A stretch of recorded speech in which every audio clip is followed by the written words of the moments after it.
ஸ்ரீ மகாகுரப்யோ நமः. ஹரிः ஓம்.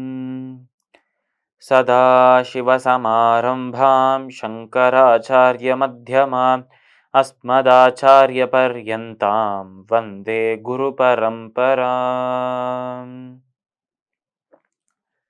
ஜெம் டிவியின் நண்பர்களுக்கு எனது வணக்கங்கள். இன்றைய நாள் அனைவருக்கும் இனிய நாளாக அமைய எல்லாம் வல்ல இறைவனை வேண்டி இன்றைய எம்மதமும் நம்மதமே நிகழ்ச்சிக்கு செல்வோம்.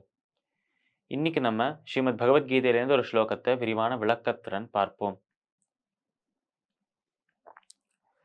ஜரா மரண மோக்ஷாய மாமாஸ்ரித்ய யதந்தி தே தே பிரம்ம தத்விது கிருத்ஸ்ன மத்யாத்மம் கர்ம சாக்கிலம்.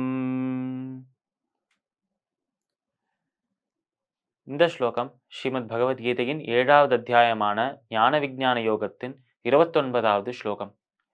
இந்த ஸ்லோகத்தில் நம்ம கிருஷ்ணர் அர்ஜுனனை பார்த்து சொல்றார், இப்படி என்னை அடையணும் என்று ஆசைப்படும் நபர் அவருக்கு சுகங்கள் துக்கங்கள் இது அனைத்துமே சமமானது என்று புரிந்து கொள்வார்.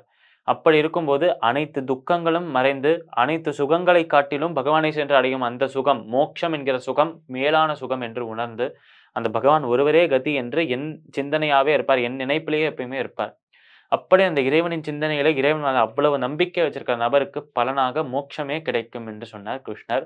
அதையேதான் இந்த ஸ்லோகத்திலும் மீண்டும் சொல்கிறார். இப்படி அந்த பகவான் மேல நம்பிக்கை வச்சிருக்கும் நபர், அந்த பகவானை அடையணும் என்று ஆசைப்படுகிற நபர், அந்த பகவானை பற்றிய பல விஷயங்களை மனதில் தெரிந்து கொள்ளணும் என்ற ஆர்வம் உண்டாகும்.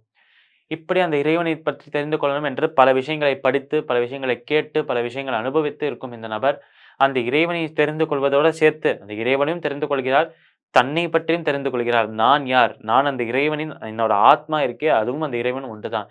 நானே இறைவன், எனக்குள்ளே இறைவன் இருக்கிறார் என்று உணர்ந்து கொள்கிறார். இப்படி இறைவனை பற்றியும் தெரிந்து கொள்கிறார், தன்னை பற்றியும் தெரிந்து கொள்கிறார். இப்படி இறைவனும் நானும் ஏன் பிரிந்திருக்கிறோம் என்றும் தெரிந்து கொள்கிறார். அப்பேற்பட்ட இறைவனை எப்படி சென்றடைவது என்கிற அந்த பாதையையும் தெரிந்து கொள்கிறார் என்று சொல்றார் நம்ம கிருஷ்ணன். ஆனால் அந்த இறைவனை பற்றி தெரிந்து கொள்ளும் அந்த ஒரு நிமிடத்தில் அந்த இறைவனோடு தெரிந்து கொள்கிறார். அதோடு சேர்த்து அவரை பற்றியும் தெரிந்துக்கிறோம், நம்மை பற்றியும் தெரிஞ்சுக்கிறோம். அந்த பகவானை சென்று அடைவது எப்படி என்கிற அந்த பாதையையும் நம்ம தெரிஞ்சுக்கிறோம் என்று சொல்றார் நம்மளோட கிருஷ்ணன். ஸ்ரீமத் பகவத்கீதையின் 7வது அத்தியாயமான ஞான விஞ்ஞான யோகத்தின் 29வது ஸ்லோகத்திற்குண்டான விளக்கம் இதுவே. மீண்டும் நாளை சந்திப்போம். நன்றி, வணக்கம்.